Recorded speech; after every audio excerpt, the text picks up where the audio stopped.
Hello and welcome to lesson 5 of this writing series. Today we're looking at writing an article.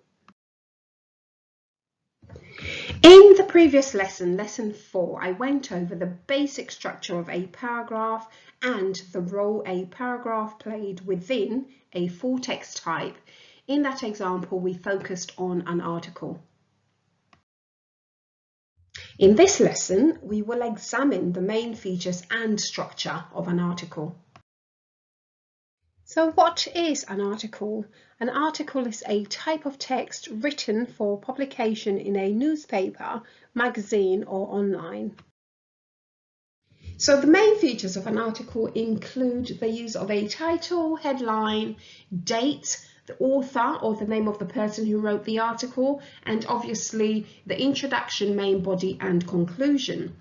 You may also wish to use organizational features to draw attention to important information or content within your article. For instance, the use of subtitles to help organize your paragraphs and bullet points to list items within your article that you'd rather not write full sentences or paragraphs on.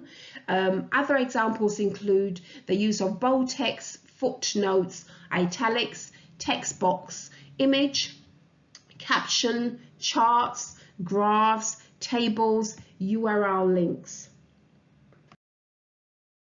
There are different reasons why articles are written, for example, to argue for or against a topic, to write to give information to people, to explain a situation, or to persuade your audience to do something, or to provide advice. You could literally write an article to achieve any purpose, but that has to be clear through your use of language within the article.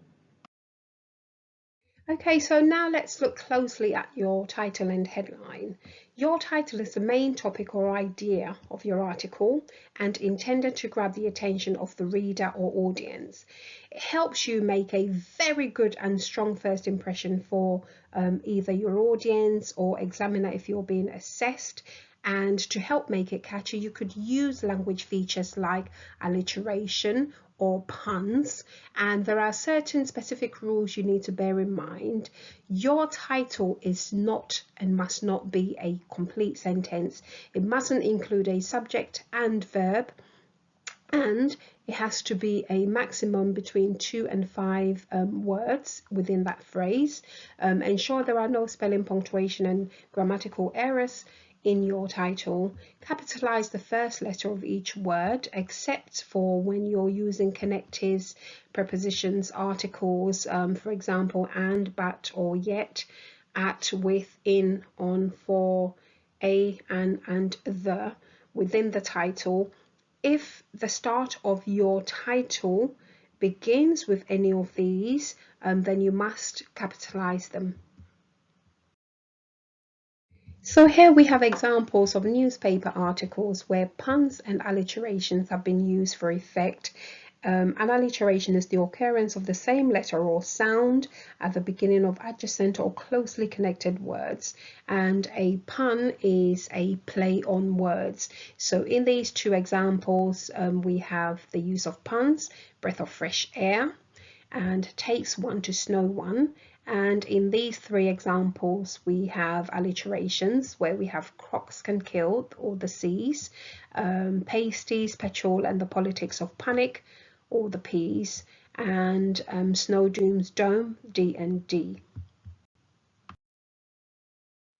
So the headline feeds off your title and summarizes the writer's point of view in a little more detail, focusing on the 5 W's: who, what, where, when, and why.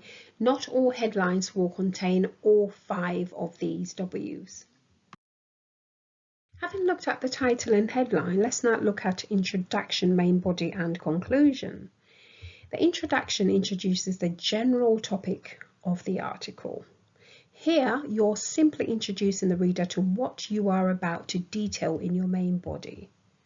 The main body develops your argument and is structured in very clear paragraphs. And your conclusion is the final thought you wish to leave with the reader.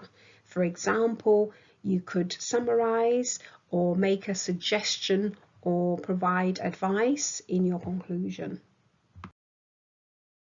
It is always good practice to put together a quick plan before you start writing. Now, your plan is simply a reminder to yourself to include the basics such as the headline, the title, the introduction, conclusion, and how many paragraphs you intend to write within the main body. So once we have our topic for our paragraph, our plan will start to take shape and look a little bit like this. So in this example, we have our title, Exercise, Health, Wealth. That has been expanded upon within the headline, followed by the introduction, which feeds off the headline and title. The introduction is also introducing what we are going to include within our main body. Within the main body, we have decided to use organizational features such as subtitles, in this case heart health, physical health, mental health, and sedentary behavior before we write our conclusion. Be aware that within each paragraph we intend to include a topic, supporting and concluding sentence. So looking closely at this example, we can see that it is short. There is a rhyme to this hyphenated word, health, wealth.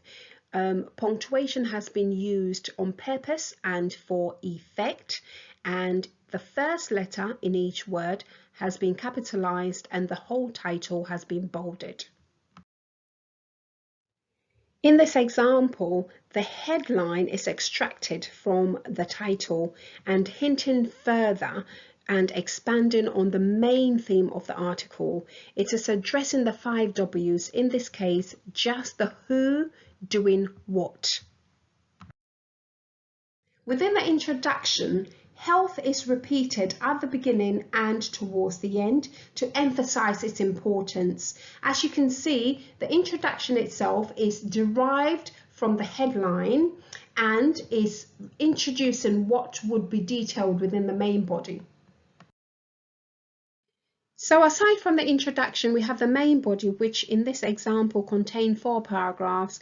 We can see that each paragraph has an organizational feature, in this case subtitles. We can also see that within this main body that we have made use of some language features or persuasive techniques. For instance, the use of statistics, other evidence, and rhetorical questions. Each paragraph also contains a topic sentence, supporting sentence or sentences, and concluding sentence. So there is a number of things going on in this concluding paragraph. Not only is it summing up the content of the article, it is also making a recommendation. There is use of very long sentence to help emphasize and reiterate the fact that more work and professional involvement is needed in raising awareness. There is also use of repetition in terms of health being the greatest asset of all assets, which is literally tied into the idea that health is wealth. Okay, so now it's your turn. I would like you to write an article on the topic, importance of sleep. And I would like to challenge you to analyze the effectiveness of your use of structural and language devices as we have just done in your own article. So once you have completed your article, you need to ask yourself these questions. Have I used an eye-catching title? Is my headline addressing the 5 W's, who, what, where, when, and why, even though it does not have to completely address all 5? Have I written clear introduction that reflect the content in my main body? Do the paragraphs in my main body contain a topic, supporting and concluding sentence or sentences? And did I use any organizational features? Also ask yourself, does my conclusion sum up my ideas? Does it make a suggestion or provide advice related to my topic?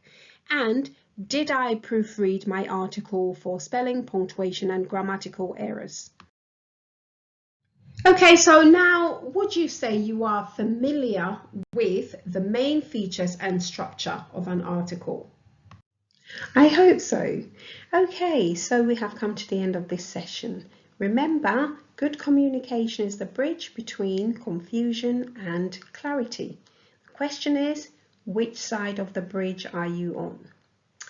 Until next time, take care. Don't forget to like, subscribe and share, and I will see you in the next video. Bye.